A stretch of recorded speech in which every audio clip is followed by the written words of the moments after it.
और किसी का कोई प्रश्न है? ये तो लिखा पढ़ी की बात हो गई। जीवंत प्रश्न किसी को अगर उपजा हो मेरी बातों से तो पूछिए, या सबके प्रश्न विदा हो गए? तो ऐसा भी अच्छा है, और अगर हैं तो पूछिए, थोड़ी बात को दूसरे तरह से कहने का खेल करेंगे।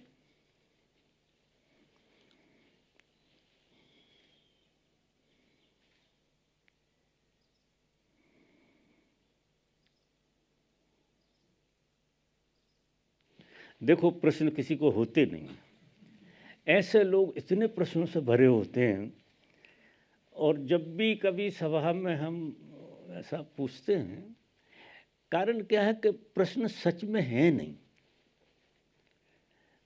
सिर्फ खुजलाहट है, बनावटी खुजलाहट। कायदे से प्रश्न होते नहीं हैं, किसी के होते नहीं हैं। कभी कोई प्रश्न पूछता तो हमें लगता खुजलाहट है, तो वो खुजलाहट बस पूछ लेता है।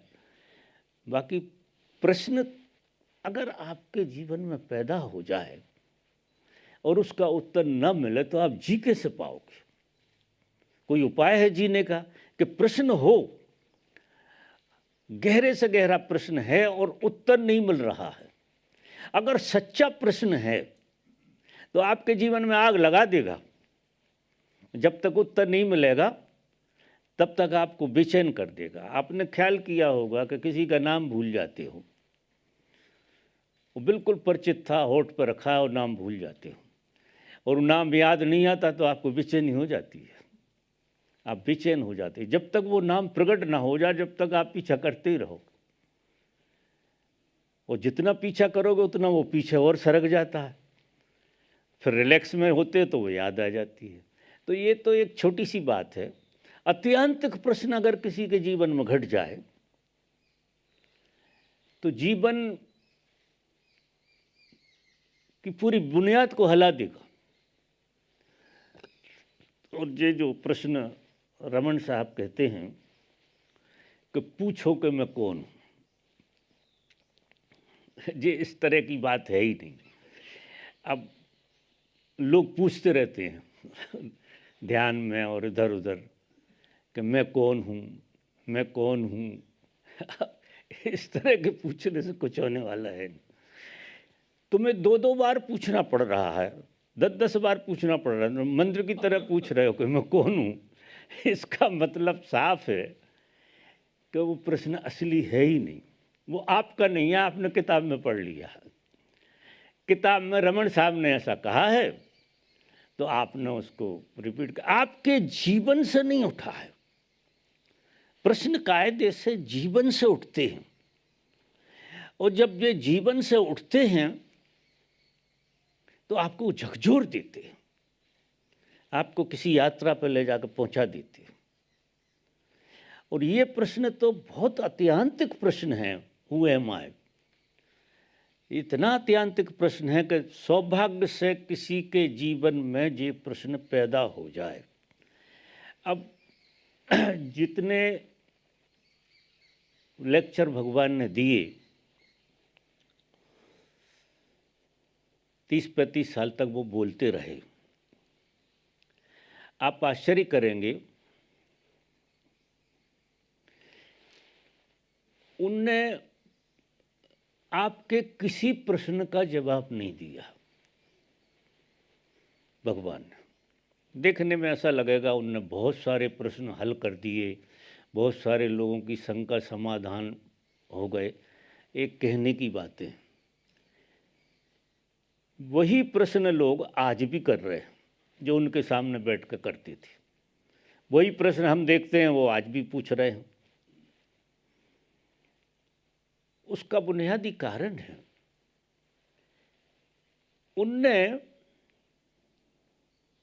जो जवाब दिए हैं, उन जवाब में आपके झूठे प्रश्नों को खत्म किया है। सच्चा प्रश्न तो वो भी खत्म नहीं कर सकते आपका। सच्चा प्रश्न जब आपके अंदर पैदा हो जाएगा तो आपकी आत्मा से प्रकट होगा, और आत्मा में ही उसका उत्तर मिलेगा। और ये झूठे प्रश्न जो हैं, जैसे मैंने भी जवाब दे दिया, प्रश्न पूछ लिया किसी ने, मैंने जवाब दे दिया।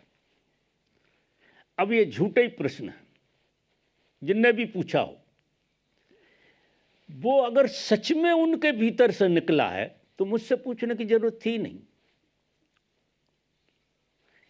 मैं या भगवान जब सभा में बैठते थे तो ऐसे तुम बैठ नहीं सकते थे सीधे सीधे। जैसे मैं 1.5 घंटे आपको मौन में बिठालता हूँ, बड़ा कठिन हो जाता है बैठना। आलती पालती दुनिया भर के कर्म होते हैं और 2 घंटे 2.5 घंटे अगर बिठालना हो तो मुश्किल हो जाता है। तो इधर भी कोई विपස්සना करने लगता है, कोई कुछ करने लगता है, ऐसा कुछ चलता है। भगवान 1.5-2 घंटे बोलते थे तो वो तुम्हारे प्रश्नों का जवाब नहीं देते थे, वो उनकी मौजूदगी में तुमको बिठालते थे। क्योंकि तुम उनकी मौजूदगी में अगर मौन में बैठोगे तो सपने ज़्यादा देखोगे, कुटर पुटर ज़्यादा करोगे। तो वो लेक्चर देते थे और इतने बढ़िया ढंग से सजा के लेक्चर देते थे, बिल्कुल निखार के, कि तुम मंत्र मुग्ध हो जाओ, बिल्कुल थोड़ी एनर्जी आ जाए, तुम खड़े हो जाओ और तुम उनकी मौजूदगी को जी लो। उनने उत्तर नहीं दिया कभी, नहीं वही प्रश्न वही उत्तर कई बार आए, उत्तर तो दिए ही नहीं है, उत्तर कोई दे ही नहीं सकता। मजा दे देखो, मैं आज अलग बात कह रहा हूँ, आज उत्तर कोई दे नहीं सकता है, लेकिन मौजूदगी में बिठाने का एक बहाना है कि ऐसे तुम मौजूदगी में बैठ जाओगे और मौजूदगी से ही प्रेम जगता है। तो लोग उनके प्रेम में पड़ गए। मौजूदगी में बैठते बैठते उनको एक स्वाद आ गया मौजूदगी का और भारी लोग उनके प्रेम में पड़ गए। प्रश्न तो उनके वहीं खड़े थे, प्रश्न का जवाब तो होता ही नहीं है, ऐसे मानिए, कोई किसी के प्रश्न का जवाब दे नहीं सकता। लेकिन झूठे प्रश्नों को उनने बहुत गिराया, तो जो खुजलाहट होती थी लोगों को पूछने की वो बंद हो गई। झूठे प्रश्न बहुत गिराती है, क्योंकि जब कोई आदमी प्रश्न करता है तो उसको ही लगता है ये झूठा प्रश्न है, मैं बिना मतलब के पूछ रहा हूँ, तो वो प्रश्न गिर जाता था। और ऐसे करते करते करते करते करते फिर आपको सच्चा प्रश्न पैदा होता अपने भीतर। और जिसको सच्चा गुरु की सानिध्य में, उसकी मौजूदगी में अगर आप बैठे रहे और उनके शब्दों को ब्रह्म सूत्र मान लो, अर्थ मत लगाओ, ब्रह्म सूत्र मानो, अर्थ बिल्कुल मत लगाओ। अर्थ लगाओगे तो मौजूदगी को खोजोगे, क्योंकि वो बोल रहे हैं इसलिए कि उनकी मौजूदगी में आप बैठ सको। और खेल तो उनने किया है मौजूदगी से, क्योंकि अद्भुत मौजूदगी थी भगवान की, अद्भुत। देश विदेश से कहाँ से लोग पागलों की तरह दौड़े आ गए उनके पास, वो उनकी मौजूदगी, सारा खेल मौजूदगी का था। और सूत्र भी वो बता रहे कि मौजूद हो जाओ तुम। उनकी मौजूदगी से मौजूद होते होते लोग मौजूद होने की कला सीख गए, और जो मौजूद होने की कला सीख गए उनके जीवन में मज़ा आ गया। और उनकी मौजूदगी से लिखा पढ़ी करते रहते हैं कुछ लोग बैठे बैठे कि कौन से सूत्र कहे हैं तो वो लिख लेते हैं। हमने ऐसे लोग देखे हैं जो कुछ कोटेशन लिखते हैं कि ये बात बहुत बढ़िया कही, ये ऐसा कहा। तो ऐसे लोग जो है अभी भी लिख रहे हैं, अभी भी खेल वो चल रहा है उनका। आज भी लेक्चर होता है, अपन टैब में बजाते हैं, लेक्चर भूल जाओ, इससे भी एक मौजूदगी आती है। उनका लेक्चर सुनते सुनते आप अपने में मौजूद होने लगते हैं। इसलिए हमने टेक्निक लगाई कि 15-20 मिनट लेक्चर लगाते हैं और लेक्चर से मौजूदगी आ जाती, फिर मौजूदगी में तुम बैठो। यहाँ लोगों को हम निवेदन करते हैं कि बैठने के लिए, करने के लिए कुछ नहीं है, सिर्फ मौजूद बने रहो आप। अगर इस सभा में मौजूद बने रहोगे तो शायद जीवन का कुछ स्वाद आपके हाथ लग जाए। और अर्थ लगाया, देखा देखी करी, कैसा बोले, क्या बोले, जो नहीं बोलना चाहिए था, ऐसे अगर गुणा भाग लगाए तो फिर वही रामायण चल रही है भूल भाल वाली, वो आज भी चलेगी। तो किसी का प्रश्न नहीं है, अब मैं विदा लूं।